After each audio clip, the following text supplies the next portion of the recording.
Hello and welcome back to another Fear the Walking Dead video, and today I'll be talking about Alicia and the claim that Troy apparently killed her and why I believe he's not lying. Like, a lot of people are out there right now believing that Troy just took Alicia's arm and Alicia is still alive. However, in today's video I'm going to break down why I believe Troy isn't lying and Alicia is in fact dead. And it does really suck that we've lost the major character off screen, and it is really like if Rick died after 9:05 and we just hear about it in one of the other episodes. That would absolutely suck, but looks like this is the case. And I definitely think it really works with the story to have Madison have this vendetta against Troy to try and take revenge for losing all of her children.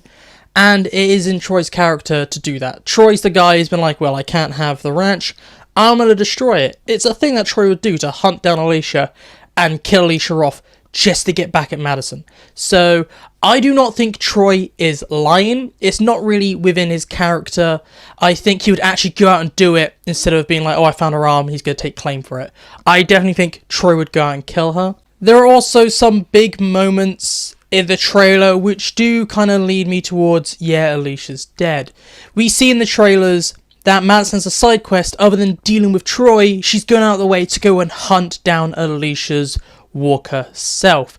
And we see shots with Madison crying, her trying to find walkers, and even screaming at the child, which I believe has some sort of connection to Alicia. I do not believe that's Troy's daughter. I actually think it's Alicia's, and Troy's kind of taking it after Alicia's died. But the big thing, we see Madison holding this kind of can and looking at it and putting it on the thing.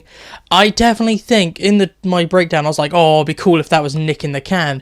What if it's Alicia? What if that scene is after she finds Alicia's walker self, she kills it, and then she cremates Alicia and puts her in like a makeshift urn?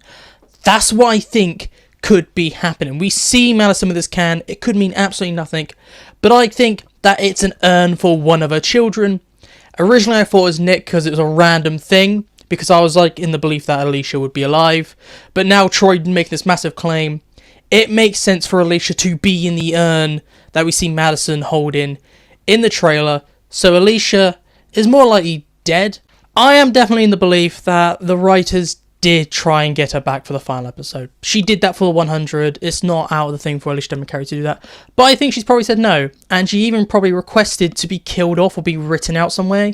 Because with us Walking Dead fans, with us knowing Alicia's out there, and with Jeffrey D. Morgan kind of adding some fuel to the fire, being like, come over and join us on Dead City, us fans are going to kind of be relentless. And she wants to move on with her career.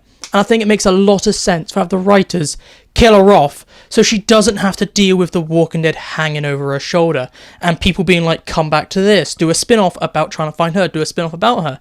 So it definitely does work if you kill off Alicia so the actor can move on with their life. So it definitely does help me fuel my opinion that Alicia's being killed off so that the actor doesn't have to deal with the Walking Dead fandom more or less harassing her until she kind of comes back to the role or has to make a big thing about it. And it does make sense with the Fear writers. They are quite happy killing off a bunch of massive characters off screen. They've done it quite a lot, and more than once in this season, I'm going to say. So it's not out of the woods. It is very, very, very common for Fear to do this, and it makes a lot of sense for the quality of writing, for the character of Troy to try and get under Madison's skin, and it makes sense for the story and what we see in the trailer, and that really is why I believe Alicia is actually dead by Troy. How else would he have gotten the arm? I do believe that the child is also Alicia's and not Troy's. There's just too many connections with the child and Clark's. We see in the trailers, she's got Alicia's pendant, and we see her holding the flowers that Nick held when he was dying. So that child has to be a Clark, and I don't think Troy found Alicia, killed her, took the arm, and then adopted little baby Clark. I definitely think that's what would have happened, and if he adopted the child, I think Alicia's been dead for a while, and maybe either claim that Alicia survived up to 801, could be a lie. Maybe because it'd be very weird for Alicia to survive to 801, Troy comes in, kills Alicia, and then adopts this child. I definitely think it has to have been a while she's been dead. And Troy's been walking around with that arm for quite a long time and raising Alicia's child. Unless Alicia died peacefully. But I think it's more likely Troy's killed her. No matter what, I believe Alicia's dead. She's either died peacefully and Troy's just taken her arm and the daughter, or Troy's killed her. But Alicia's dead, in my opinion. Please tell me down below, what do you think? Do you believe Alicia's dead, or do you think Troy is lying about her being dead, or lying about killing her? I personally believe she's dead no matter what, but I'd like to know all your thoughts down below. And what do you think about my reason that you see the kind of makeshift urn and maybe Alicia's ashes are inside this can? Or do you think it's something random like dog food and Madison's like really hungry and that's why she's staring at it? I'll let you know all your thoughts down below. But this is it for me today, so goodbye, peace out, and I'll see you in my next video.